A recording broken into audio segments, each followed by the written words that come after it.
മലയാളി പ്രേക്ഷകർ ആകാംക്ഷയോടെ കാത്തിരിക്കുന്ന ചിത്രമാണ് എമ്പുരാൻ. ലൂസിഫറിന്റെ രണ്ടാം ഭാഗമാണ് എമ്പുരാൻ. എമ്പുരാന്റെ ഡബ്ബിംഗ് പൂർത്തിയായതായാണ് ഇപ്പോൾ പുറത്തുവരുന്ന റിപ്പോർട്ടുകൾ. മാർച്ച് 27-ന് ചിത്രം റിലീസ് ചെയ്യുമെന്ന പ്രഖ്യാപനം തെറ്റാതിരിക്കാൻ ദ്രുതഗതിയിലാണ് ജോലികൾ പുരോഗമിക്കുന്നത്. മോഹൻലാലിന്റെ എമ്പുരാനെക്കുറിച്ച് ടൊവിനോ പറഞ്ഞ വാക്കുകൾ നേരത്തെ ചർച്ചയായിരുന്നു. എമ്പുരാനിൽ ഞാൻ മുഖ്യമന്ത്രിയാണ്. റഷ്യയിലാണല്ലോ ലൂസിഫർ കൊണ്ട് അവസാനിപ്പിച്ചിരിക്കുന്നത്. എത്ര രാജ്യങ്ങളിലാണ് പിന്നെ ചിത്രീകരിച്ചതെന്ന് തനിക്കറിയാം. ഞാൻ കുറെ സ്വീക്വൻസുകൾ കണ്ടു. ഭയങ്കര അടിപൊളിയാണ്. ഞാൻ എക്സൈറ്റഡ് ആണ്.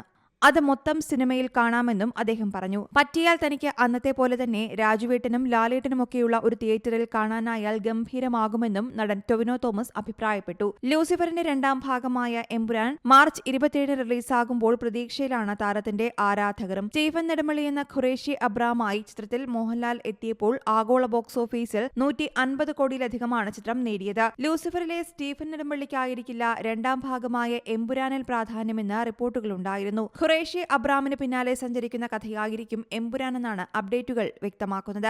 ഖുറേഷി അബ്രാമായി ലൂസിഫറിന്റെ അവസാന ഭാഗത്ത് പ്രത്യക്ഷപ്പെട്ട മോഹൻലാലിന്റെ എമ്പുരാൻ സ്റ്റൈലിഷ് സിനിമയായിരിക്കുമെന്നാണ് പ്രതീക്ഷ. സംവിധായകൻ പൃഥ്വിരാജും മോഹൻലാൽ നായകനാകുന്ന ചിത്രത്തിൽ നിർണായക വേഷത്തിലെത്തുമ്പോൾ ഗോവർദ്ധനായി ഇന്ദ്രജിത്ത്, ജതിൻ രാംദാസായി ടൊവിനോ തോമസ് തുടങ്ങിയവരും മറ്റ് പ്രധാന കഥാപാത്രങ്ങളായി എത്തുന്നുണ്ട്.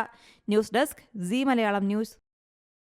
ഏറ്റവും പുതിയ വാർത്തകളും വിശേഷങ്ങളും വിരൽ തുമ്പിലറിയാൻ സീ മലയാളം ന്യൂസ് എല്ലാ ഡിജിറ്റൽ പ്ലാറ്റ്ഫോമുകളിലും ലഭ്യം.